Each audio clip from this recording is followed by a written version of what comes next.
नमस्कार मित्रहो, दी पॉलिटिक्स चॅनलवर आपल्या सर्वांचं स्वागत आहे. मित्रहो, आज नरेंद्र मोदींनी तिसऱ्यांदा राष्ट्रपती भवनाच्या प्रांगणामध्ये पंतप्रधान पदाची शपथ घेतलेली आहे आणि एक इतिहास रचलेला आहे. हा ऐतिहासिक सोहळा पाहण्यासाठी भारताच्या शेजारी राष्ट्रातील मागच्याही शपथविधींना जसे आले होते तसे या शपथविधीला 8 राष्ट्राचे राष्ट्रप्रमुख, शेजारी राष्ट्राचे सार्कमधील आणि अन्य ही आलेली होती आणि 8,000 लोकसंख्येच्या उपस्थितीमध्ये हा सोहळा झालेला आहे. पंतप्रधान पंडित नेहरूंचा शपथविधी सोहळा हा राष्ट्रपती भवनातील हॉलमध्ये झाला होता, बंदित स्वरूपात झाला होता. पण हा सोहळा अत्यंत खुल्या पद्धतीने लोकांमध्ये असा झालेला आहे. तसा लोकांमध्ये होण्याची जी प्रथा आहे ती चंद्रशेखर पंतप्रधान झाले तेव्हा पहिल्यांदा तो या राष्ट्रपती भवनाच्या मैदानावर घेण्यात आला होता आणि म्हणून हा शपथविधीचा जो सोहळा आहे, हा शपथविधी समारंभाचा इतिहास कुठून सुरू झालेला होता, भारतामध्ये तो कधीपासून सुरू झाला, भारतामध्ये कधीपासून सुरू झाली शपथविधीची प्रथा, या गोष्टी आपण या व्हिडिओमध्ये जाणून घेणार आहोत. मित्रहो, या चॅनलवर नव्याने आला तर चॅनल सबस्क्राईब करा, अधिकाधिक मित्रांना चॅनल शेअर करा. तर आपण पाहू की आपल्याला हे माहिती असलं पाहिजे की संविधान सभेमध्ये भारत हे एक सेक्युलर राष्ट्र आहे, धर्मनिरपेक्ष राष्ट्र आहे आणि म्हणून मग शपथ कशा पद्धतीने घेतली जावी, म्हणजे ईश्वराला साक्ष मानून शपथ घ्यावी का गांभीर्यपूर्वक, या शब्दावर सुद्धा खूप खल झालेला आहे.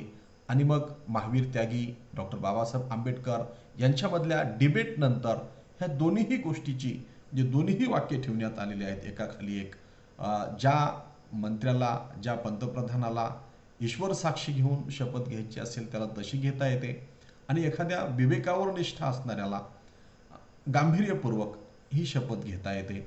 अशा पद्धतीने ह्या शपथेची तरतूद घटनेमध्ये आहे आणि ही एक गोपनीयतेची शपथ आहे. ही प्रथा जगामध्ये कशी चालू झाली आणि हिचा इतिहास काय आहे हा जर आपण शोधायला लागलो तर आपल्या असं लक्षात येईल की आता ह्या शपथविधीची जी प्रथा आहे ती पूर्वीच्या काळी धर्मगुरूकडून ती शपथ दिल्या जायची. स्वतंत्र भारतामध्ये म्हणजे भारताला स्वातंत्र्य मिळण्याच्या पूर्वीपासूनच ही शपथ अस्तित्वात आहे. म्हणजे प्रत्येक देशाची आपापली एक वेगळी शपथविधीची प्रक्रिया आहे. भविष्यामध्ये विशिष्ट पदाला पद भूषवताना विशिष्ट मार्गाने वागण्याचं वचन स्वतःला आणि इतरांनाही देण्याची ही एक प्रक्रिया असते. शपथविधी समारंभाचं मूळ शोधायला गेल्यास ते पश्चिम युरोपच्या इतिहासातील कित्येक शतक मागे सापडेल. द कॉन्व्हर्सेशनमधील एका अहवालानुसार सर्वात पवित्र अशी शपथ ही सॅक्रेमेंटची मानली जायची. हा एक लॅटिन शब्द असून तो लष्करी सेवेसाठी घेतलेल्या शपथविधीसाठी वापरला जायचा. या विधीमध्ये सॅक्रेमेंट हा जो शब्द आहे तो वापरला जायचा आणि या विधीमध्ये थेट रोमन देवतांना साक्षी ठेवून शपथ घेतली जायची. आणि मग या शपथेनुसार सैनिक एखाद्या पदाच्या कर्तव्याशी तसेच रोमन सम्राटाशी एकनिष्ठ राहण्याचे वचन द्यायचा. जर त्याने आपले कर्तव्य अथवा निष्ठा मोडली तर तो गंभीर शिक्षेसाठी पात्र ठरायचा. जसजसा काळ बदलत गेला तसतशी शपथविधीची प्रक्रिया ही जगभरामध्ये विविध राष्ट्रांमध्येही परवलीची झाली. जगभरातील विविध राजे राज्याभिषेकाच्या वेळी न्यायाने राज्य करण्याची आणि प्रजेचे संरक्षण करण्याची शपथ घेऊ लागले. ही शपथ देण्याचे काम शक्यतो धर्मगुरू करायचे. पाश्चिमात्य देशामधील धर्मगुरू जसे की बिशप वा मठाधिपती या शपथविधी समारंभाचा अविभाज्य भाग ठरत गेले. आता जगातील बऱ्यापैकी सर्वच देशामध्ये शपथविधीची प्रथा पाळली जाते. स्थळ काळानुसार आणि विविध समाज रचनेनुसार शपथविधीच्या प्रक्रियेमध्ये बदल घडलेला दिसून येतो. उदाहरणार्थ अमेरिकेमध्ये सर्वोच्च न्यायालयाचे सरन्यायाधीश निर्वाचित राष्ट्राध्यक्षांचा शपथविधी पार पाडतात, तर भारतामध्ये देशाचे राष्ट्रपती पंतप्रधान पदाचा शपथविधी पार पाडतात आणि राष्ट्रपतीला भारतामध्ये सर्वोच्च न्यायालयाचे सरन्यायाधीश हे शपथ देतात. म्हणजे असा तो क्रम आहे. राज्यामध्ये मुख्यमंत्र्याला राज्यपाल शपथ देतात. तर अशा पद्धतीने ह्या प्रथा पडत गेलेल्या आहेत. भारतामध्ये हा शपथविधी समारंभ कशा प्रकारे बदल होत गेले हे जर आपण पाहायला लागलो तर भारतावर ब्रिटिशांची राजवट होती. तेव्हा ब्रिटिश अधिकारी शपथविधीमध्ये त्यांच्या राजाप्रती निष्ठा व्यक्त करत असत. भारताला स्वातंत्र्य मिळाल्यानंतर मंत्रिमंडळातील मंत्री पदाची शपथ घेतात आणि भारतीय राज्यघटनेशी बांधील राहण्याची निष्ठा व्यक्त करतात.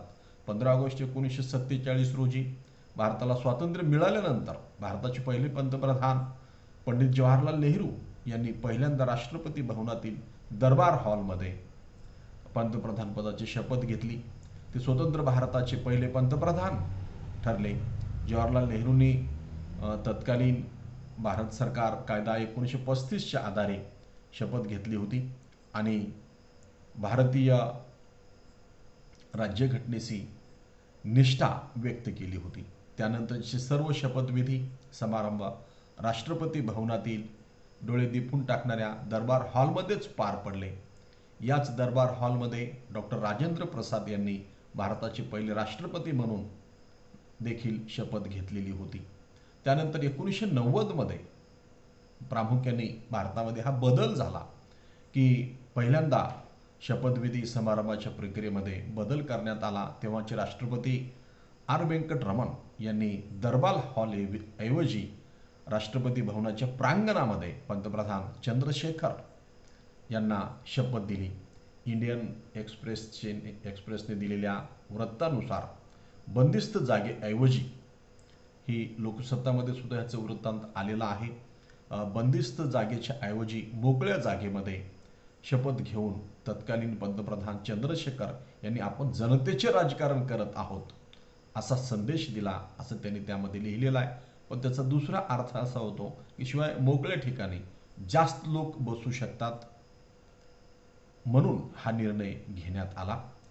1999 मध्ये तत्कालीन पंतप्रधान अटल बिहारी वाजपेयी यांनीही खुल्या जागेत शपथ घेणे पसंत केले. 2014 आणि 2019 मध्येही पंतप्रधान नरेंद्र मोदी यांनी हाच कित्ता गिरवलेला आहे. निमंत्रितांच्या मोठ्या संख्येमुळे या शपथविधीसाठी ही खुली जागा प्रशस्त वाटते. सभागृहापेक्षा हे खुलं सभागृह उपयुक्त ठरते.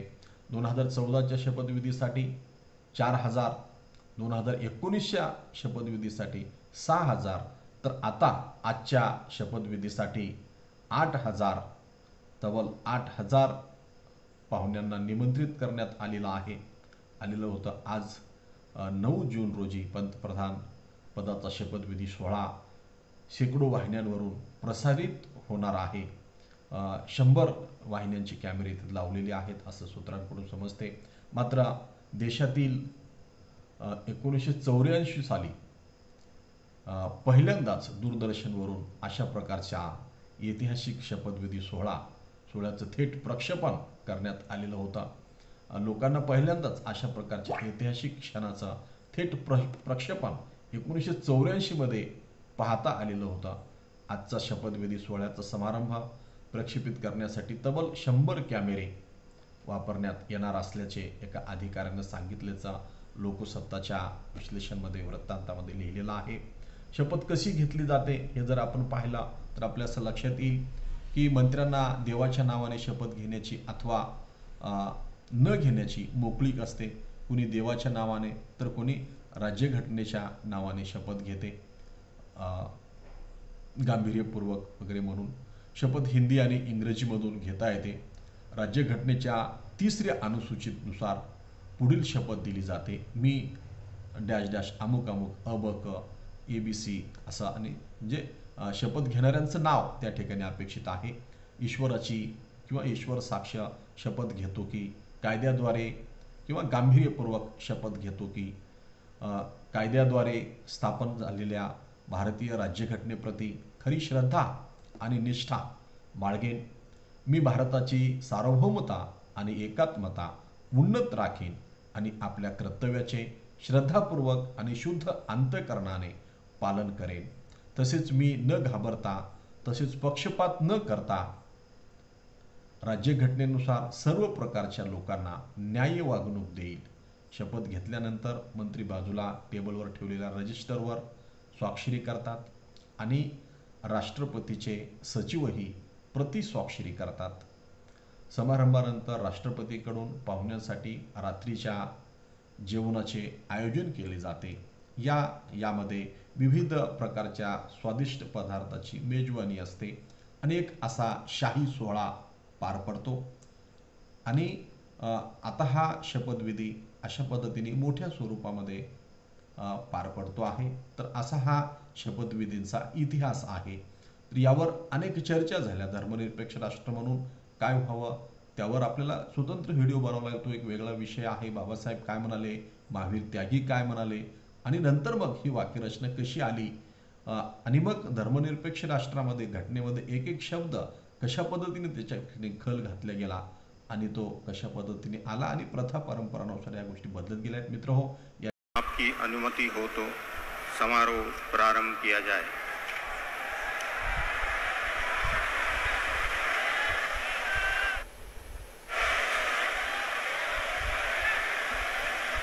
मंत्री श्री नरेंद्र दामोदर दास मोदी.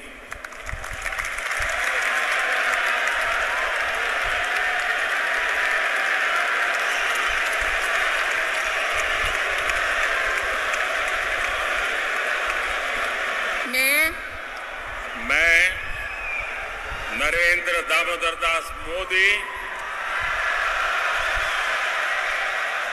ईश्वर की शपथ लेता हूं कि मैं विधि द्वारा स्थापित भारत के संविधान के प्रति सच्ची श्रद्धा और निष्ठा रखूंगा.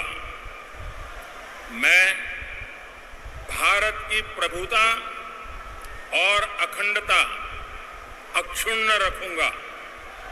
मैं संघ के प्रधानमंत्री के रूप में अपने कर्तव्यों का श्रद्धापूर्वक और शुद्ध अंतःकरण से निर्वहन करूंगा तथा मैं भय या पक्षपात, अनुराग या द्वेष के बिना सभी प्रकार के लोगों के प्रति संविधान और विधि के अनुसार न्याय करूंगा. मैं नरेंद्र दामोदर दास मोदी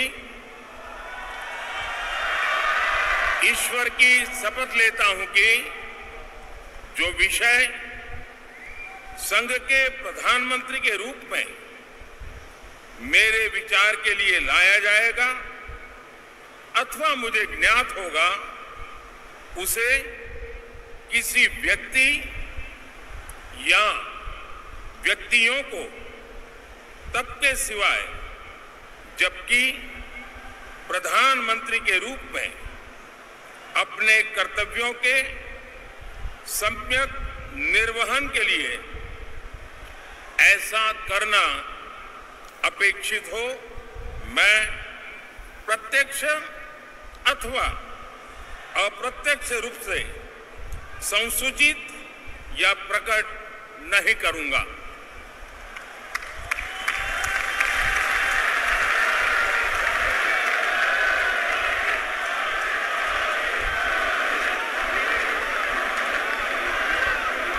चॅनलवर नवीन चॅनल सबस्क्राईब करा, अधिकाधिक मित्रांना चॅनल शेअर करा. राज्यशास्त्राच्या अनुषंगाने विद्यार्थ्यांना उपयोगी पडावं, नागरिकांना सुजाण नागरिक होता यावं यासाठी आपण हे चॅनल चालवत असतो. आपल्याला काय वाटते कमेंट करून कळवा. धन्यवाद. जय हिंद, जय महाराष्ट्र.